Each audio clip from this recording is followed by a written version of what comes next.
லட்சம் கோடி ரூபாய் இந்த 5 ஆண்டு காலத்தில் ஊழல் செய்த திமுக ஆட்சியை துரத்தி அடியுங்கள் தமிழக மக்களே. இவர்கள் வேண்டாம், நமக்கு வேண்டாம்.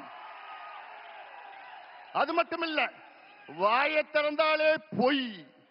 முதலமைச்சர் ஸ்டாலின் அவர்கள் வாயை என்னைக்கு திறந்தாலும் அது பொய்யை தவிர வேற எதுவும் கிடையாது. 5 ஆண்டுகளுக்கு முன்பு ஆட்சி வருவதற்கு முன்பாக திமுக தமிழக மக்களுக்கு வாக்குறுதி கொடுத்தது எவ்வளோ? 505 வாக்குறுதிகள் கொடுத்தீர்களே, அதில் வெறும் 66 வாக்குறுதிகளை தான் முழுமையாக நிறைவேற்றியிருக்கிறீர்கள். எண்ணிக்கையில் பார்த்தால், விழுக்காட்டில் பார்த்தால் வெறும் 13 விழுக்காடு. DMK has fulfilled only 13% of its electoral promises. வெக்கக்கேடு. ஒரு தேர்வு இருந்தால் அதில் 100 மார்க்னா ஜஸ்ட் பாஸ் 35 மார்க். ஆனா திமுக எத்தனை மார்க் வாங்கி இருக்குது? 13 மார்க். ஃபெயிலான கட்சி திமுக.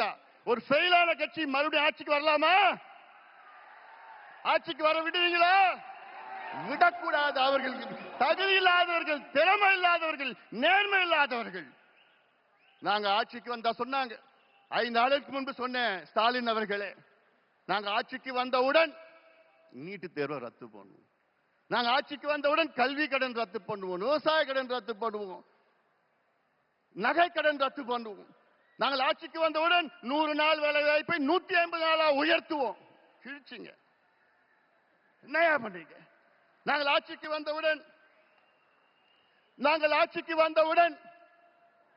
நாங்கள் அனைத்து விளைபொருட்களும் மினிமம் சப்போர்ட் பிரைஸை நாங்க வழங்குவோம். இப்படி எல்லாம் எவ்வளவு வாக்குறுதி கொடுத்தீங்க? பொய்யான வாக்குறுதிகளை கொடுத்து இன்னைக்கு தமிழ்நாடு ஒரு நரகமாக மாற்றிய திமுகவை விரட்டடிப்போம். ஆட்சி செய்தது போதும். பொய் பொய் பொய்யை தவிர வேறு எதுவும் கிடையாது. அதுல நேத்து ஒரு மிகப்பெரிய பொய்யை ஒன்று சொல்லியிருக்கிறார். என்னன்னா, தமிழ்நாட்டிலே தொழில் முதலீடு 12,16,000 கோடி வந்துவிட்டது என்று மிகப்பெரிய பொய்யை சொன்ன திமுக அரசை ஸ்டாலின் அவர்களே, உங்கள் நாட்கள் எண்ணப்பட்டிருக்கின்றன. இன்னும் 2 மாதம் தான். உண்மையான தொழில் முதலீடு தமிழ்நாட்டில் 5 ஆண்டு காலத்தில் வெறும் 1 லட்சம் கோடி தான். இன்னும் சொல்ல போனா 8.8% தான். MOUல 8.8% தான் முதலீடு நடந்திருக்கு. ஆனா இவங்க 12.5 லட்சம் கோடின்னு பொய்ய சொல்லிட்டு இருக்காங்க. இறுதியாக நான் ஒண்ணு சொல்றேன்.